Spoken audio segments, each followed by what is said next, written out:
Pakistani Pathankot airbase पर attack करने वाले पाकिस्तानी आतंकियों में से था ये। 5 टेररिस्ट आए थे, 3 सिक्योरिटी पर्सनल किल्ड हुए थे। 2016 की है बात है।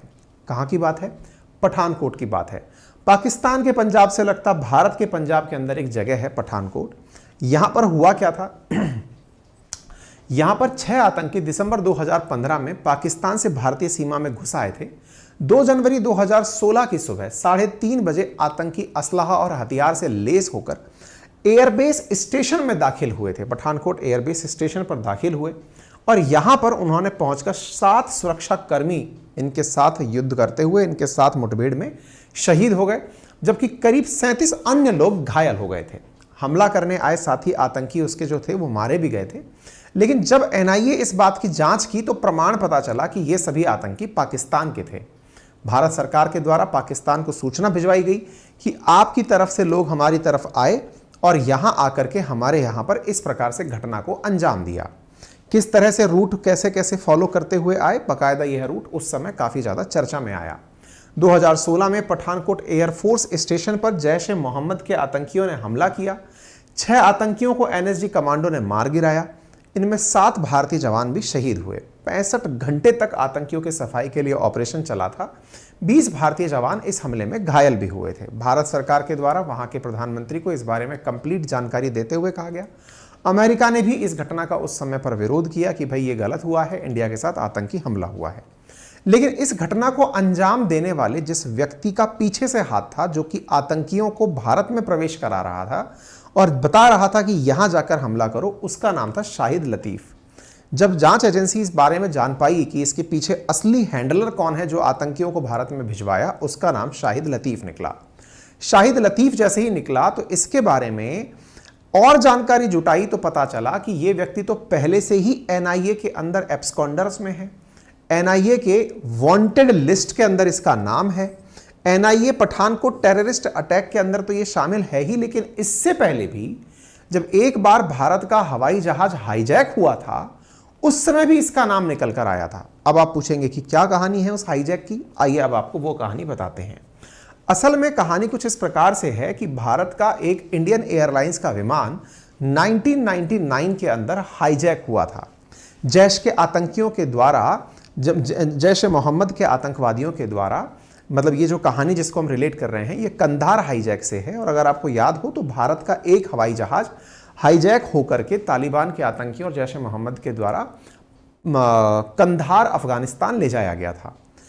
उस समय पर मौलाना मसूद अजहर है जो कि जैश ए मोहम्मद का आतंकी है, ये इसका मुख्य सरगना था। और आतंकियों ने जब हमारा विमान हाईजैक किया तो उसकी डिमांड में उन्होंने कहा कि हमारे कुछ आतंकियों को आपको छोड़ना पड़ेगा। कितने आतंकियों को? 36 आतंकियों को छोड़ने की डिमांड की थी 155 बंधक यात्रियों के बदले। जिन 36 आतंकियों को छोड़ने की मांग की गई थी उस समय 1999 में, उनमें से एक आतंकी ये लतीफ था। अब आप अंदाजा लगाइए 1999 में। अब आपके दिमाग में फिर घोड़े दौड़ने लगेंगे, तो क्या ये लतीफ पहले हमारी जेल में बंद था क्या? जी हां, 1994 से ये आतंकी घटनाओं को लेकर यूएपीए के तहत भारत की जेल में बंद था। अब देखो 1994 में भारत की जेल में बंद हुआ। 1999 में आतंकियों ने इसे छुड़ाने के लिए हमारे एक हवाई जहाज को हाईजैक किया। आतंकियों की बात मनाते मनाते 3 आतंकियों को भारत से कंधार भेजा गया, यानी रिहा किया गया एक तरह से, और तब जाकर हम अपने यात्रियों को छुड़ा कर ला पाए।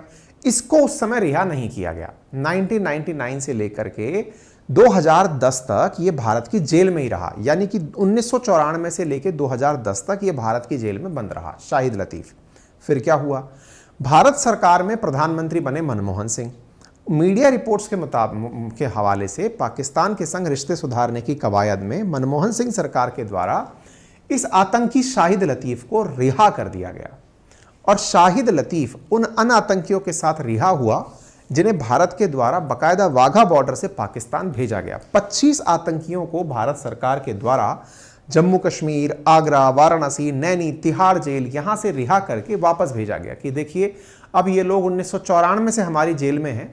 वही वाली बात है, कुत्ते की पूंछ है, पर हमारी सरकार को लगा कि शायद सीधी हो गई होगी, लेकिन सीधी नहीं हुई।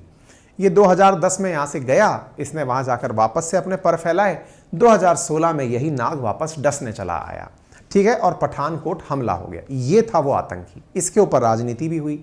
बीजेपी के प्रवक्ता संबित पात्रा ने लिखा कि ये वही हैंडलर है जिसे यूपीए गवर्नमेंट के द्वारा छोड़ दिया गया। पत्रकारों के द्वारा एक पत्रकार का रिप्लाई भी आया कि वो तो अपना टाइम पूरा कर दिया गया था इसलिए छोड़ दिया गया। तमाम बातें हैं। इन बातों में कुल मिलाकर के कहना यह है कि ये आतंकी 1994 से लेकर 2010 तक भारत की जेल में बंद रहा और उसके बाद 2010 में इसे यहां से सरकार के द्वारा छोड़ दिया गया। बहुत बार ऐसा होता है, कई लोग जो हैं, जो उनके अच्छे बिहेवियर के आधार पर उन्हें छोड़ा जाता है। अब आतंकियों को कैसे छोड़ा गया ये तो सरकार जानती है, लेकिन इसे छोड़ दिया गया, ठीक है। अब क्या हुआ, यही व्यक्ति जो 2016 के अंदर भारत में हमला कराया, ये पाकिस्तान में बढ़िया जिंदगी जी रहा था। पाकिस्तान के प्रांत पंजाब के शहर सियालकोट के अंदर सुबह की ये नमाज करने गया था। वहां पर अब चूंकि ये हमला कर चुका था तो भारत की मोस्ट वांटेड लिस्ट में था। वहां पर कुछ अज्ञात लोग आए, इसके सिर में गोलियां मारी और इसको उड़ा दिया गया। ये इसके घर के बाहर शुभचिंतकों की भीड़ है जो यहां पर देखने आए हैं कि ये मारा जा चुका है। पाकिस्तान के पुलिस ऑफिसर्स ने कहा कि हाँ ये मारा जा चुका है, फजर की नमाज करने आया था लेकिन उसको गोली मारी जा चुकी है। ये इन्होंने भी अपडेट दे दिया है। अब पूरी तरह मीम इंडस्ट्री में चल रहा है टेररिस्ट वर्सेस अननोन गनमैन। मतलब एक प्रकार से एनआईए के द्वारा इस प्रकार की अब मतलब लोग मीम बना करके आनंद ले रहे हैं कि टेररिस्ट जो पहले बड़ा कॉन्फिडेंस में रहा करते थे, अब अननोन गनमैन से उन्हें चिंता होने लगी है कि कोई कहीं से भी निकलकर आ जाएगा। पाकिस्तान में जहां आतंकवादियों की हत्या की बात है तो ये कोई नया किस्सा नहीं है, इन दिनों बड़ा कॉमन हो रहा है। निज्जर की हत्या के बाद यह बड़ा ही एक स्टैंडर्ड पैटर्न हो गया है कि भारत के दुश्मन एनआईए की मोस्ट वांटेड लिस्ट में शामिल जो भी लोग हैं, जहां भी हैं, उन्हें एक एक करके काउंटर करके निपटाया जा रहा है। अब ये कौन निपटा रहा है? अब एनआईए कर रही है, RANW कर रही है, या कोई अज्ञात सिरफिरा पठान, या कोई जिसका कोई भी मूवी में जवान बना हो, कोई पठान बना हो, कोई टाइगर बना हो, कौन कर रहा है किसी को नहीं पता। लेकिन हाँ भाई, जो भी हो रहा है देश को बड़ा सुकून देने वाला है। आपको क्या लगता है वो जरूर आप कमेंट बॉक्स में बता सकते हैं। फिलहाल के लिए यही था अपडेट।